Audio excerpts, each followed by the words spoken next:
Cheers guys and girls, I hope that you are all doing really well, and in this video we're going to talk about how men and women fall in love and why men are actually designed to be monogamous.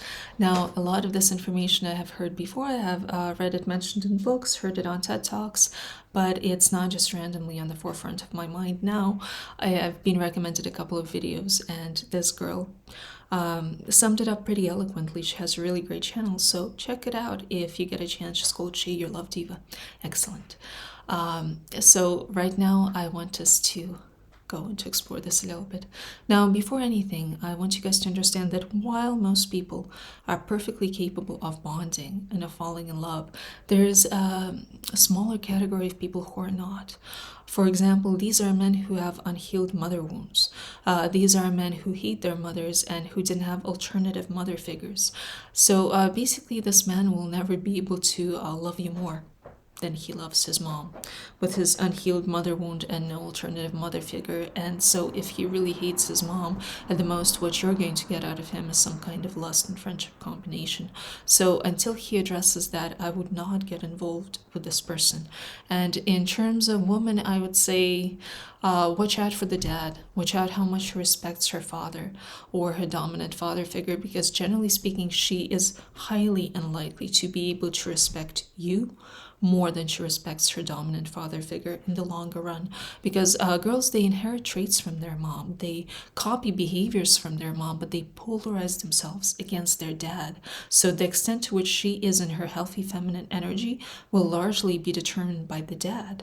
And boys, they inherit traits from the dad, they copy behaviors from the dad, but they largely polarize themselves against the mom. So the extent to which he is polarized in his healthy masculine energy will largely be determined by the mother and whether his mother wounds are healed. And the other thing that I want you guys to watch out for is emotionally unavailable people.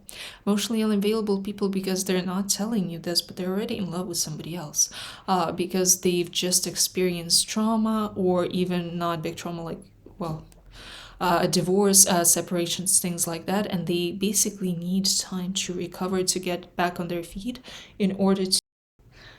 Sorry about that. My cat went to the place where we pray in the house. It wasn't ideal. So speaking of, it's actually interesting because I have two cats, right? And both of the cats, pretty young, we adopted them from the shelter and we treat them exactly the same way, but they were raised in different environments. And it's so clear that one of the cats was loved and nurtured and welcome, and the other one of the cats was constantly threatened and abused, because no matter how well we treat him, he's always scared and he's always prepared for an attack. And the other cat, she always comes in with the assumption that she is loved, wanted, welcome, and her presence is a gift to the world. And these are cats. Imagine how big the variation must be in humans, even if they're completely treated in the same way, depending on the kind of environment that they grew up in. All right, so now that we have mentioned that, the first thing, let's just say, that is going to set up a man on this journey of bonding to you, falling in love with you, is of course his attraction for you. It's the testosterone. It's the testosterone, which is the greater embodiment of the masculine energy, right? Which is going to be pushing him into getting to know you and pursuing you. He is pursuing you because he wants to sleep with you. Now, it's not because he's a pervert. Men are designed that way. It is the procreation drive, which is pushing him to want to approach you, to want to get to know you, to want to introduce himself. He finds you as an attractive sexual object. Now, the key word here is object. Studies have been made that show that at this point, that is what you are to him. You are a burger. You are a juicy burger that he wants to eat. And that is a message that I want to convey to a lot of girls who are going to be foaming in the mouth, trying to prove to me that a healthy masculine man without wounds can fall in love through physical intimacy, that they know a lot of couples. I know two couples, two that are married with kids, who had physical intimacy on the first night they met, and I also know what goes on behind closed doors, and I know perfectly well that these men are not committed at all to these women, and these women know it, and these women just kind of accept it and roll with it, in one case because she thinks it's better than the alternative, and in the other one because she literally doesn't have a choice. So we all know these couples, but it doesn't mean that it's the ideal way of being, because guys, It's not the ring on the finger. It's not the stamp on the passport. It's not the kids. It's not the mortgage in common that should be your objective. Your objective should be love, peace, and happiness. And if your objective is love, peace, and happiness, then you need to do things right. And in order to do things right, you need to understand how this process works.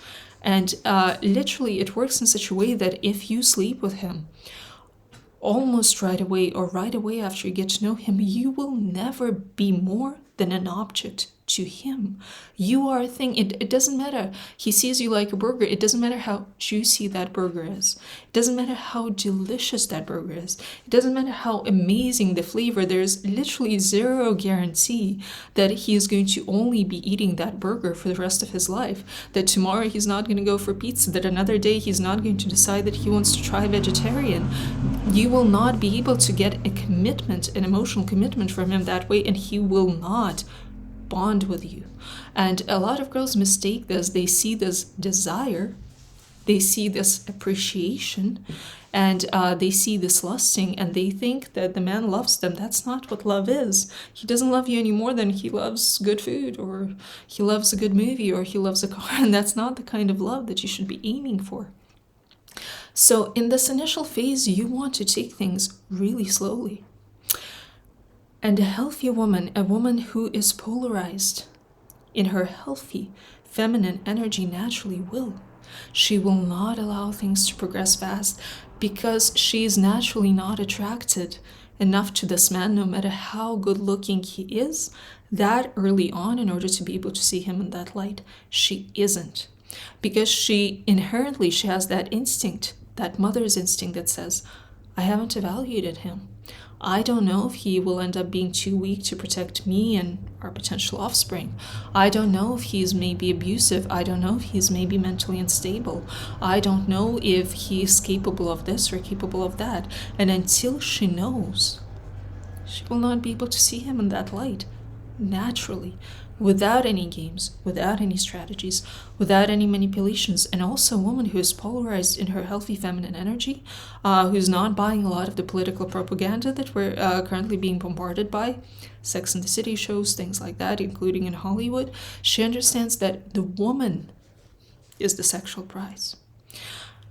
I'm not saying she's the prize in all senses, but the woman is the sexual prize. And the reason that the woman is the sexual prize is because in every species, the one that is the sexual prize is the one for whom the reproductive cost is higher. It is more rare for a woman to produce what she needs to produce in order to be able to conceive.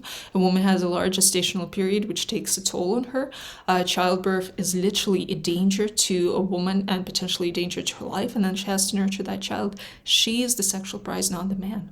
So if you have a healthy dynamic set up, it should never be the woman that is pursuing the man. He is not the sexual prize. If you feel like you're pursuing the man, then either you have been brainwashed, you have been exposed to too much propaganda, or you're not completely healed yourself. You're not completely polarized in the right energy yourself. All right, so what happens with time as she takes it slowly? And I mean take it slowly for weeks, for months. While he is pursuing her, is that his testosterone begins to drop. And as his testosterone begins to drop, his serotonin begins to drop as well. And basically what that means is that he's starting to make a mental investment into you. He's starting at first to think a little bit about you, and then he's starting to think obsessively about you. And that comes with a drop in serotonin. So as his testosterone and serotonin begin to drop, he transitions from seeing you as an object, or seeing you as a hamburger, or pizza, or whatever you want to be, to seeing you as a person, to seeing you as a human being. This is the point where he's able to recognize you're funny, you have a great character, you are kind, you're strong, you're independent, you have a great personality. This idea that a woman shouldn't make herself presentable in order to attract a man because she knows how to be sexually appealing, and that he should just immediately love her for her intelligence and character, that doesn't work that way either. The longer I think we as people, for political reasons, go on denying reality about how things actually work, the more we're going to be hurting nobody else but ourselves. At first, he's just physically attracted to you. Then, when he's not just seeing you as an object, but he begins to see you as a person, then he's capable of identifying all of these other beautiful qualities about you. And here's the thing, here are the two hormones that actually make a man fall in love. Because for a woman, it's oxytocin and dopamine. So that is another reason why for a woman, having too much physical intimacy with, or physical contact, even with a man that she barely knows, is dangerous, because she begins to bond, because she's hormonally designed to bond with people that way. A man is not. A man bonds and starts to fall in love through vasopressin and dopamine. And the vasopressin is released basically when he feels like you, as a team, are overcoming challenges together. When you solve puzzles together, when you mentally stimulate him, when there's a little bit of adventure, when there's a little bit of excitement, when there's a little bit of anticipation and a certainty, and when there's maybe a healthy challenge, when there's some kind of fun and healthy competition, and when that comes with a reward and the reward is not consistent, which allows for the optimum amount of dopamine to be produced. And this is dragged out over a large enough period of time, because more and more serotonin will be produced, and more of that dopamine will be produced and will begin to accumulate. Now, at this point in time, he is starting to fall in love with you, but here's the kicker. He doesn't know it. He doesn't know it. His body didn't register it. His brain didn't register it. And the reason that it didn't register it is because the receptors for the vasopressin and for the dopamine haven't been produced yet, in order for him to be able to process the fact that he's falling in love with you. So even if you sleep with him at this point, when you sleep with him, basically the amount of receptors that he has for the vasopressin and for the dopamine is as good as it gets. He is never going to have more than that in relations to you. So you want to fill up that cup as much as you can. And how long does it take for most guys, since he gets to meet you, to produce a sufficient quantity of those receptors for vasopressin and dopamine? Since he has started courting you, between 2.5 and 8 months. Between 2.5 and 8 months. Before that, he may think he is in love with you. He may tell anything to you. He may promise you golden mountains, but he hasn't bonded to you. He isn't ready to commit to you. All of these things that he's saying to you, they're emotional. They're based on a high of the moment. Today he feels these emotions. Tomorrow he's going to change his mind. They haven't transitioned from emotions to feelings yet, because the vasopressin and the dopamine receptors haven't been produced yet.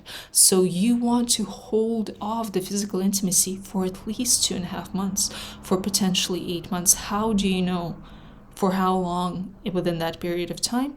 There will be clues, and the biggest one is going to be maid guarding. I mean, well, the biggest one is his offer of commitment, sincere offer of commitment. But the second biggest one is maid guarding. And by maid guarding, I don't just mean jealousy. I don't just mean that he wants to make sure that no other man steals you from him. Obviously, that's the biggest aspect of it. But also looking out for you. Making sure that nothing bad happens to you, making sure that you stay safe, making sure that you got home safe, making sure that you're okay, that you have the things that you need. It's funny because this is a behavior that actually makes him fall in love with you deeper, because a man falls in love with what he pours into a woman, what he invests into a woman. And a woman does too. For all that we're like, don't tell me the solution to my problem, just listen to me. We all at one point want him to tell us the solution to the problem. We all fall in love with what he's pouring into us, what he's showing us, what he's capable of, what he's giving us, because the feminine energy is the energy of receiving, and the feminine energy gets activated when it's being poured into. And the masculine energy is the energy of giving, of guiding, of advising, of containing, of overcoming challenges, of showing off, of bonding through team activities, of having to conquer. By doing that, by pouring that, by giving that, that is when he falls in love with you. And then it takes his brain and his body time to catch up to the idea that that is what actually happened. Now, that is when he bonds to you. And he, not only is it interesting that in all the species where the man falls in love for the secretion of vasopressin and dopamine, they're all monogamous. But also when that kind of bonding takes place, his testosterone is dropped. He is literally perceiving other women as less attractive. And he is literally perceiving you as more attractive and more desirable.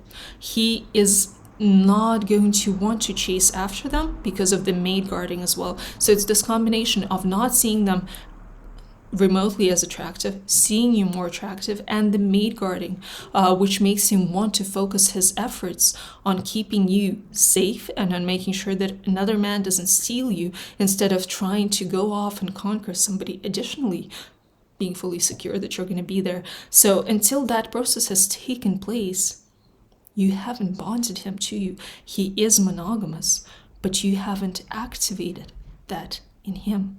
Just like with a woman, the way that she activated is the dopamine reward system and the oxytocin.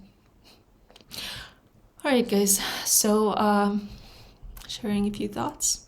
Hope you find it interesting.